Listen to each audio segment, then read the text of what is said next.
Hi everyone. So I had an email from a client of mine. She'd been doing really well, and unfortunately she had a bad night of sleep, which was causing her to spiral into the pit of anxiety, overthinking and obsession. So here it is. So, hi Joseph, I'm now on week 4 of my CBTI. I've been noticing that the anxiety about being in bed awake becomes much less. I have noticed though that I am not falling asleep as fast as I was in the past week, even while going to bed sleepy. Last night was a rough night. I was okay in bed for a while, and then the anxiety came on again. I know this course is done at my own pace, but it just brings me down a bit to have this night of struggle. I get nervous I will regress. Is it normal for this to happen in week 4? Thank you for your support going through this.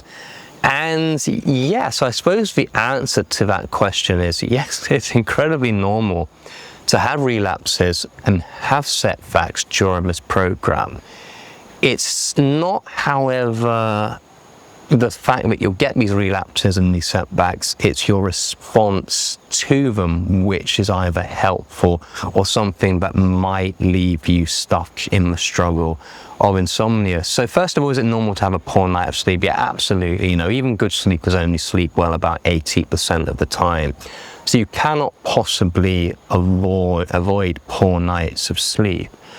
But your response is very, very important to them. So kind of a good way of thinking about this, if you have a poor night of sleep and you allow it to completely erode your confidence and your self-esteem and all the progress that you've done up to that point. Remember, she was doing fantastic up to this point, and it's only been in week 4 that she's had this wobble. And yet, just one poor night of sleep is making her feel that she might be completely derailed and go back to square one. And I think where this stems from is the idea that when you've got insomnia and you get a poor night of sleep, you don't really attach any meaning to it because it's just another poor night of sleep to add to the months, weeks, years that you've been having in the past. So it's awful, it's dreadful, it's terrible, but it's just same old same.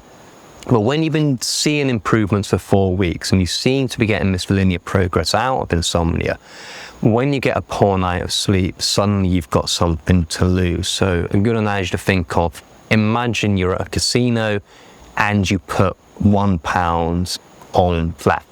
You're really not going to care whether or not that roulette wheel lands on black or red. Now, if you're just happy to be there, doesn't really matter.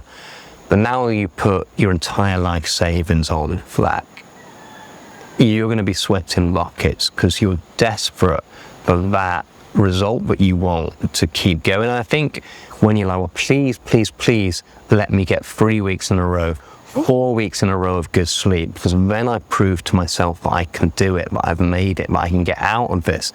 And when you get that one poor night of sleep, it feels absolutely heartbreaking because you feel that you've lost your progress. You haven't at all. Just know that poor nights of sleep can and will happen to anybody. There's thousands of variables that can affect your sleep. You cannot control them. Maybe you went to bed a little bit anxious. Maybe you went to bed absolutely fine, feeling good, and you just don't know why you slept badly. But you cannot control every single night. A good analogy to think about, tennis players. I saw a recent game of tennis. An absolutely fantastic player, doing amazing, hitting shot after shot.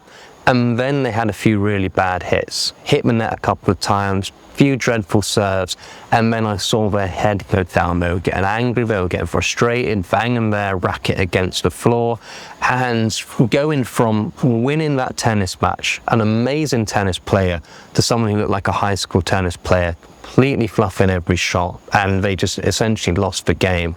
And these are the people at the top of their game. These are people who have psychologists. These are people who should know how to deal with their anxieties, deal with their thought patterns, deal with stress, deal with anxiety, completely losing it. Just for understanding, if it can happen to these professionals, it can certainly happen to you. You cannot control your thought processes. You cannot control your anxiety. You will get poor nights of sleep. You will get nights where you go to bed more anxious than tonight rather than last night. just kind of accepting that fact, accepting that yes, you can build resilience to the anxiety you feel when it comes to your insomnia through all the behavioural changes I outline on the channel, through all the thought pattern exercises that I put in place. But you cannot ever escape anxious thoughts, and you cannot ever escape poor nights of sleep. All you can really do is to respond to them in the right way. So get up, not be happy about a poor night of sleep, but just accept that it has happened. Carry on about your day as best you can. Do the things that you normally would enjoy. Don't cancel any plans. Essentially carry on your day as if you had had a good night's sleep. Are you going to feel amazing? Probably not.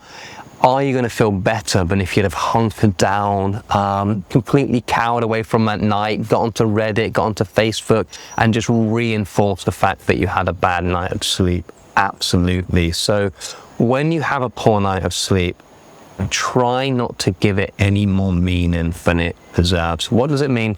Absolutely nothing. You're human. This is hard.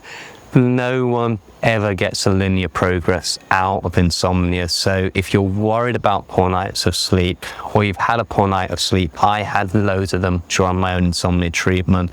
My clients do as well. In fact, I've got lots of insomnia success stories on this channel with all my clients showing that they do not get this linear progress out of insomnia.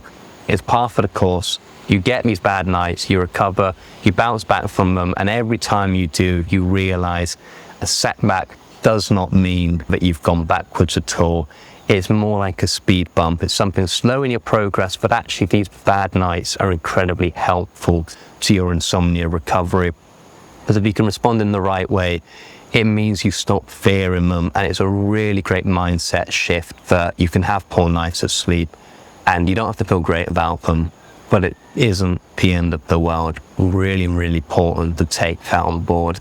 If you want to have what this viewer is on, that step-by-step program, have a look at my website, sleepsy.com, where you'll find it. I'd love to have you on the program. Tons of support on there, the videos, audiobooks, support from me as well. So yeah, if you want to get on that program, just like the viewer, yeah, it's on my website, sleepsy.com. All right, next video. If you're new to the channel, I've got step-by-step core key behavioral changes here. So I'll see you on it. Bye-bye.